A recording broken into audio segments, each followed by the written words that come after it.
Hi, welcome to Leading the Lies and Speaking Your Truth. We do ask that you like, share, and subscribe to both our YouTube page and our Facebook page as well.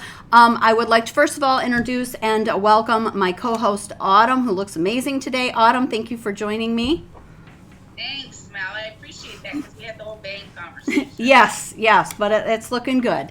And Okay. we do have a very special guest with us today. His name is Joseph Onesta. Joseph was actually part of a group called the House of Yahweh, but it's not our House of Yahweh, a different House of Yahweh.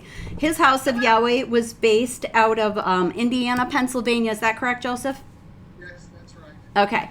And so it's not to be confused with our cult. He was in a House of Yahweh, but it was not the same House of Yahweh. And Okay. so Joseph is here to share his story. He was also went to school to be a minister for a while he was part of this group. And we do thank you so much for joining us and coming on to share your story. How are you doing today? I am so excited to be here, and of course, with that excitement, I feel great. So that's wonderful. Excellent. Awesome. Joseph, can you tell us the name of your cult? Obviously, we just said the House Oh, of yes. Yahweh, and its leader, and explain how you became involved in it. Well, it was a small family church in the town that I went to college in. It was called the House of Yahweh.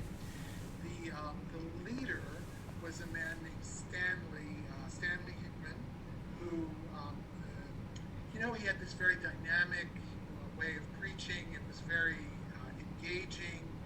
You went there and you felt like you had the inside knowledge on the kingdom of God. And I went there with a lot of really wonderful people. And it actually pains me to talk down about it, but the truth is that it was an amazingly manipulative environment. And Stanley, who on multiple occasions periodically would engage in sexual contact with married men. He seemed to prefer heterosexual married men and use them. Now, was that like known in the congregation, or was that mostly done in secret? It was done in secret until it was found out. Okay. And when it was found out, it was exposed in the congregation, and every time it happened, a number of people would leave. Wow.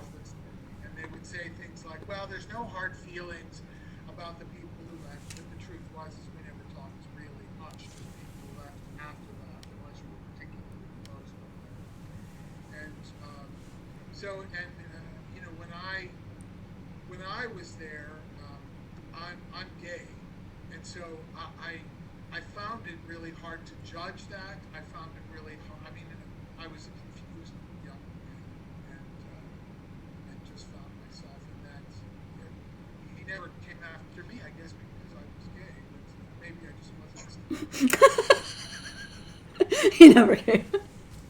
Joseph, I'm not laughing at you. I'm laughing because the leader of our cult would sleep with married women, and I would go to his office a lot. And my thing is he never came on to me. What was the deal? Why did he never come on to me? I get it.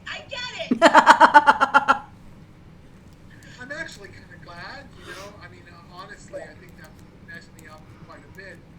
But there was a friend of mine who was gay, who Stanley did try to suggest that they be special friends. And much to my chagrin, when he came to me and told me that this had happened, I completely poo-pooed it. I said, oh, you must be misinterpreting. That can't be true. Mm. And so, I think in many ways, particularly after I was ordained in a full gospel church in the Bronx, I probably added to the quantity of religious trauma in the world simply by being in that organization and following. I mean, it wasn't the House of Yahweh in New York. No relation to the House of Yahweh. But, I was actually quite surprised because I didn't know there were that many houses of Yahweh's around. Did you know that, Autumn? That surprised me. I was quite Well, surprised. one of our viewers had contacted me that I actually know, and she said, "Did you know that there's a House of Yahweh in Georgia?" I said, "I don't think so." Sure enough, there's a House of Yahweh in Georgia that doesn't even know about the House of Yahweh in Abilene. Wow. Yeah, no, and a lot of the stuff you were saying, Joseph, about like the manipulation and your experience with the cult, I'm thinking, that sounds a lot like our House of Yahweh, but it's not our House of Yahweh. I think in general, cultish organizations have a lot of the same characteristics. Oh, definitely. That part of the chosen few, having a line that usually runs through somebody in spiritual authority, a direct line to God that runs through, through that person, believing that as a spiritual conduit, an individual is inferior to that person. So you submit. Right. No, and definitely we figured out from even just doing the show, the more we talk to people, the more similarities we find. The more we hear that we're like, yeah, this sounds like, like parallel universes. Yes.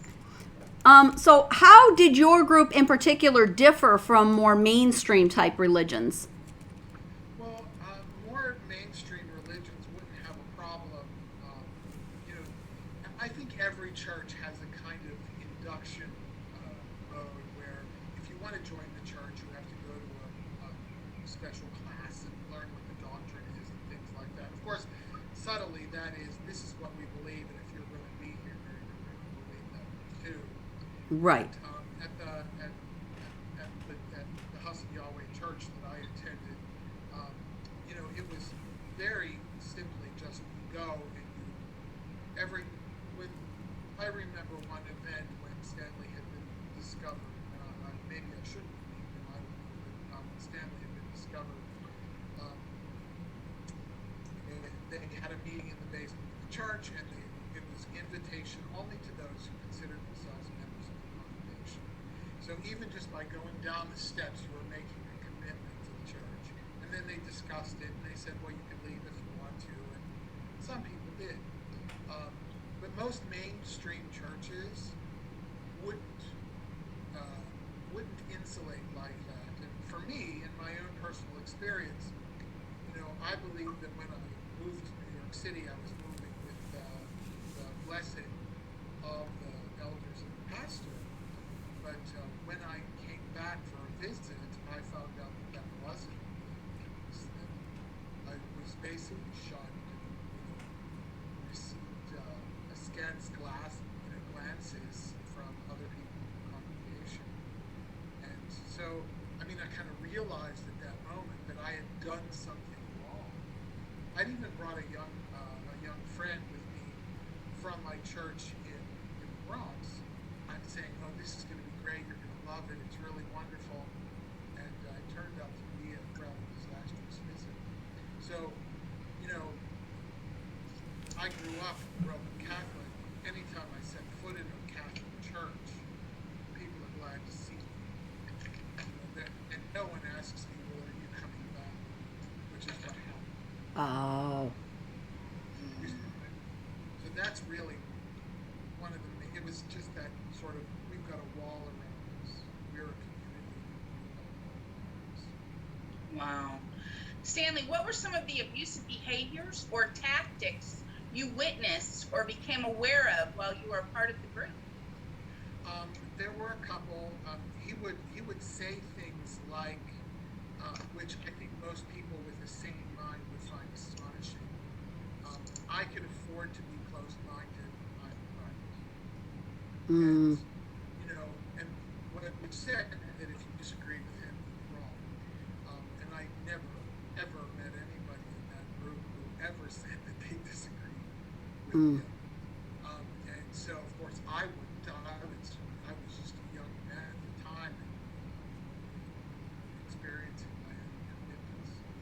So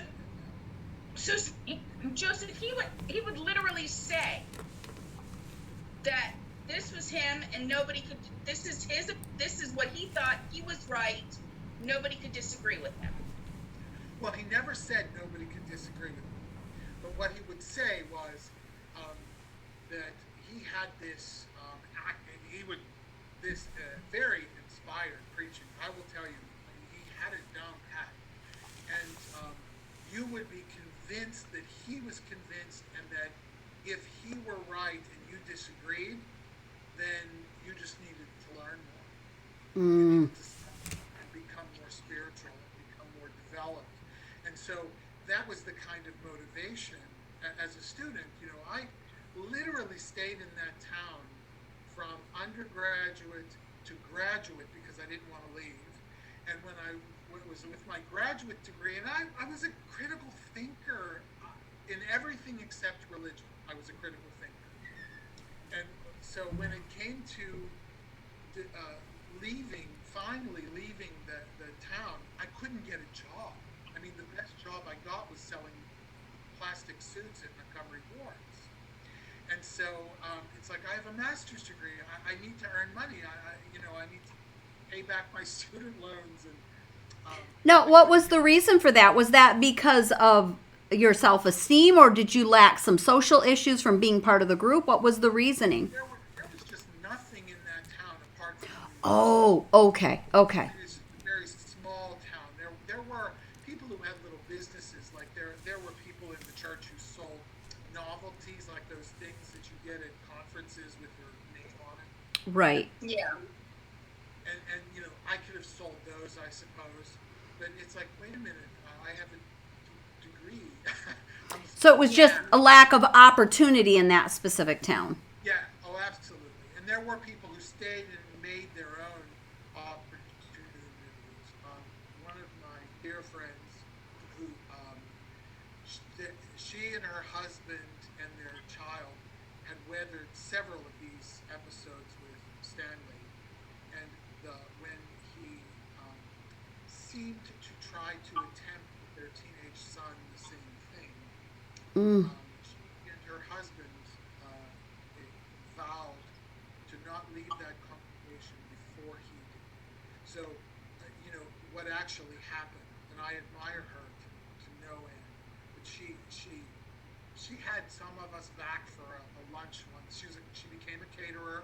She stayed in that town. She developed a business because she wanted to be there. And when she vowed to stay, they stayed until he left. Wow. She made sure that it would not be dropped ever again. And do you know how long that was? Were we talking months or years or? It was years. Years. I don't know exactly how long. It had been quite a number of years. When I left being shunned, I had a hard time connecting with anybody who was still there. Right. So after there were quite a number of us. Of course, there was a college town, so I was able to stay in contact with some people who had left because they were students and had never really considered themselves members, like I'm going to be here forever, members. Right. Right. And so, and they didn't suffer. I mean, it was like we expect them to go, but with that commitment of I'm going to be here, I guess I broke big rules. So how did how did being part of this church affect your relationships with your friends and family who were not part of the group? It was very funny because I was highly involved in a college fellowship that I think actually would have become a cult eventually. It was headed up, if it weren't so transient, it was headed up by a number of people who actually went on to form this series of churches that got really tied up in bad things and cultish activities. One of them called shepherding. I don't know if you know what shepherding is. Shepherding is where some people in the congregation are placed kind of in leadership positions, supervising the spiritual development of people under them. Okay. So there's obedience. There may even be, I don't mean physical punishment, but there may be consequences for not following that direction. So, and they too would say things to me like, that House of Yahweh is a And initially, when they said that, I thought it was probably your House of Yahweh because I'd read a book about what I think was your House of Yahweh. It was called The Kingdom of the Cults, I believe, by Walter Martin. I'm not sure. I had heard of the House of Yahweh before. That was a cult. This one was just not affiliated. So I just figured it was like... It might have been, but ours did not get its start until the 1980s. I think early to mid 80s. And I don't know what years you were part of your group. But then it had to be another one. Yeah. It literally, because I had known about a cult called the House of Yahweh. And although I had the idea that it was like sort of, like in the back of my mind, sort of pseudo-Christian was... Right, yeah. I would say that's similar to what ours would be considered too. He might be talking about the one in Odessa with Maybe Odessa with Jacob. Jacob. Thank you. Yeah. Yes. Yeah. I just knew that our little House of Yahweh wasn't affiliated with anybody. Right. And so, but when people told me it was a cult, literally just said, that's a cult, you shouldn't go there. I completely ignored it because I thought that they were foolish. I wanted to be there. Right. I take responsibility for my own actions, and people are manipulated. Right. But I allowed myself to be manipulated because what I wanted was that being resolved. Right. I wanted to be actually as dynamic and enlightened as Stan. Right. That's what I wanted. And so I was willing to compromise and even ignore some things. Like poo-poo them and say, oh, that can't be right. Oh yeah. No, I did some of that. I mean, when our church started teaching multiple marriage, and I remember having this mental dilemma in my head to where there was part of me that didn't want to believe it. There was part of me that thought, well, they made a mistake and they're going to go back on this. They're going to recant this statement, And then there was part of me that goes, well, this can't be true. And if they're going to teach this, I don't really want to be part of it. But mentally, there was this struggle inside of me that couldn't decide which of these things I actually believed. Yeah. And there's so much mixed in. That church, that group, was more like a family than any other church I have ever been affiliated with. And that's what a cult does. And here's the thing I want to share with you, Joseph. Mel and I are actually going on vacation together with her sister, who was my best friend at the age of 15, her mom, which I called mom, and then her stepsister, which I also knew when she was itty bitty, because we are family and we've known each other since 1989. Yep. And we just last week, I think it was last week, had a video conference phone call with people we've known since 1989, and it's family, so we get it. We can pick up the phone to anybody, even if we haven't talked to them in 20 some odd years, and just reconnect. Yes, at least the ones who've left. Now the ones that are still there, it's obviously there's that difficulty in communicating because they're kind of taught to not communicate with us. They're being told that, we're now fallaways, and if we talk to them, we're going to poison their minds against the church, and that we're going to make them fall away. Along those lines, I have virtually almost no contact with anybody. Although that pastor's gone, they actually ousted him, and I visited the church after he was gone because I wanted to see. I wanted to know what was going on there and whether or not they were okay. So he was pushed out, but yet the organization stayed without him and kept the name? Is that what you're saying? No, they didn't keep the name. They changed it. I don't know what the Okay. name is, actually. Okay. And I I don't mind. Here's the thing, I think everybody deserves to own their own decisions, right? So Right. I don't have a problem naming that church because that was the name, and I don't even have a problem actually naming the pastor because he was the pastor and did what he did. Right. So, but I went back. I saw my old roommates, who you could just see these people were hurting, and they had been damaged beyond belief. And I tried to reconnect. They were very nice.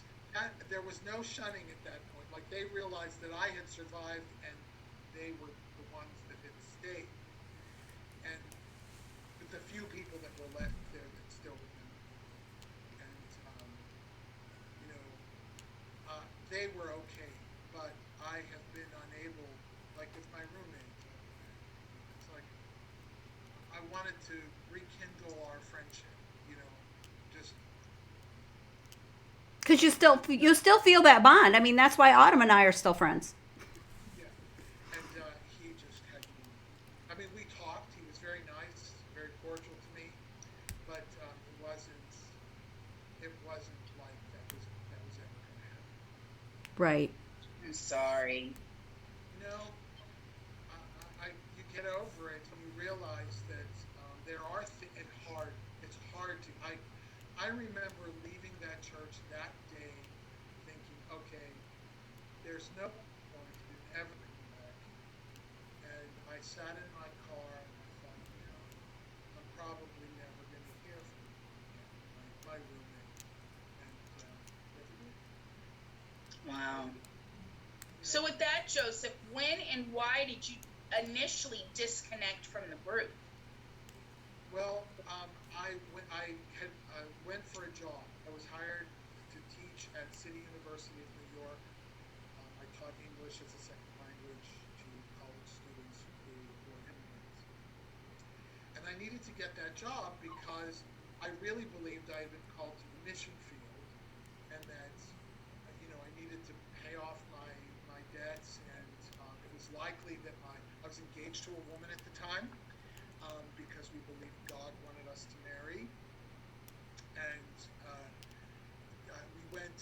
I went to New York. I started my job. I came back for a visit, and I discovered within that short period of time that I had done something wrong, whatever it was, leaving obviously, and my engagement was over, and I don't know why the engagement broke up, except that I wasn't, because I'm gay, actually. Well, that's a good reason. It is a great reason. I'm really glad. She was an amazing woman, just really amazing, and I don't know whatever happened to her, and that it is very likely that she left there as well. Right. I don't know. And so what really did it was coming back. I thought I was going with blessing, I thought I was going with endorsement. One of the elders even said to me, if you make a mistake, it's not the biggest thing in the world. Right. And it's like, well, where did I miss the message that I shouldn't go? Yeah. Where did I miss that? And it wasn't, of course, the pastor who said that to me. Right. The pastor did, in fact, refuse to marry us. We had picked a date and made us go another year. I don't know why that was, but I think it was more a control thing. It was fate. It wasn't meant to be. Yeah. No, I'm glad it wasn't. Oh my gosh. We would, I can't tell you, in the time that I've been away, how many times I've counseled gay men who married for the sake of being right with God. Right. Society. I can't tell you how many times. So, Joseph, do you think when you disconnected and you came back and you were treated that way, do you think that there was maybe some underlying reason that they were treating you that way other than you left? Or do you think if you had made the decision, okay, I'm going to quit my job and I'm going to move back here and I'm going to, be part of the group on a more constant basis again, that they would have taken you right back in without a problem? Was it really just the distance and the fact that you had this job? Yeah. I didn't consider it at the time because it wasn't really an option. Mm, I know, or at least I believed, that they loved me right. and that I was making a decision that was against what they thought God wanted for me. Okay. You see what I mean? I don't know whether the pastor thought that. Um, I don't know what he said. I don't. I do know that he would say and do things um, indirectly so that people would. But I don't know. I Right. do, however, asking that particular question, if I had said, you know what, I'm going to go back to Indiana, I'm going to go back to the House of Yahweh, and I'm just going to be there, and God will take care of me no matter what. I will do anything in order to be right with God, including working at McDonald's or whatever. Right. And not that working at McDonald's is a terrible thing, but I was a professor. Right. Right. Um, so I think they would have gladly taken me back. Mm, I really do think they would have gladly taken me back. I would have never, ever, I suppose, been allowed to know that I had made that, been allowed to forget that I had made that mistake. But I think they would have taken me back. Yeah. With stipulations, definitely. Yeah, I'm sure. do you think the proximity was the issue because they had less control over your day-to-day life? Do you think that was a big factor in hindsight? I, we were in church 4 times a week. Mm, And so and you didn't have to go to every service, right. but there was a kind of bond that was formed there.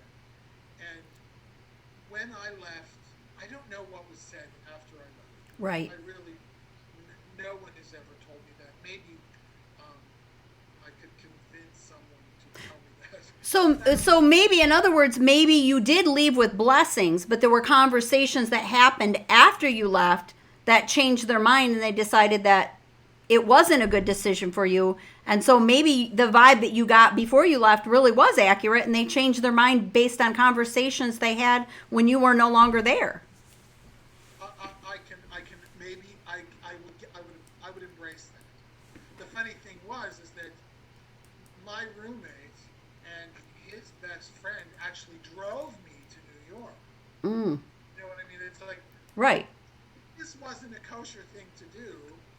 Why would they have taken me? Right. So they knew Right. you where you were going. Everyone knew what your plan was. It wasn't a secret. No, but when I came back, it was cold shoulder. Right. Wow. And it took me, I'll say, it took me years to even believe that it was a cult. Mm, yeah. Yeah. It's hard to use that word. Yeah, there were no beatings, as far as I was aware. There were no, No, I think that word has become a little bit more socially acceptable over time too. So that helps. Actually, Autumn, I think you already answered my next question. So What were some of your after effects of being in a controlling group? Did you have like worries? Did you have fears?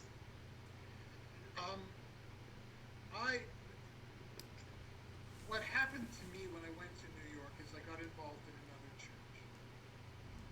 And so the things that I had learned at the House of Yahweh, the things that I had learned at the House of Yahweh were actually rather inspiring to the people that mm, was in the church. And that's one of the reasons why they ordained me. mm, What did happen as a result of that shunning was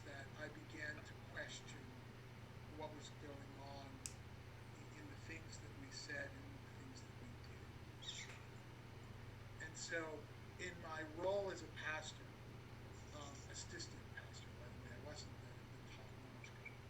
I learned that it was okay to disagree. Like that senior pastor said at the time, this was the 80s, mid 80s, there were a bunch of Pentecostal pastors who believed that AIDS was the judgment of that population. Yep. And I wasn't out of the closet. I wasn't sexually active. I was still waiting for God to heal me Mm. from my subtraction.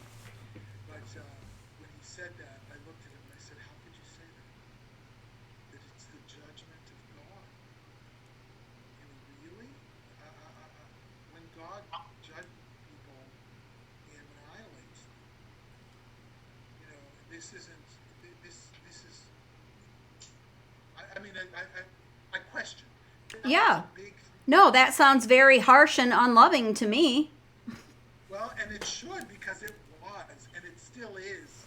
Right. You know, that community can be very, very harsh, very, very harsh, very fundamentalist in their belief about the Bible. So if the Bible says it in one place, it's important. Of course, they ignore all of the things that contradict, but that's another issue. Oh yeah, no, that's cherry picking. And so another thing that happened to me when a young man who is now one of the most amazing human beings I know, he was in my Sunday school class and he came and he told me that he had been on some weekend, and I'm guessing it was a transcendental meditation weekend, and he described his out-of-body experience.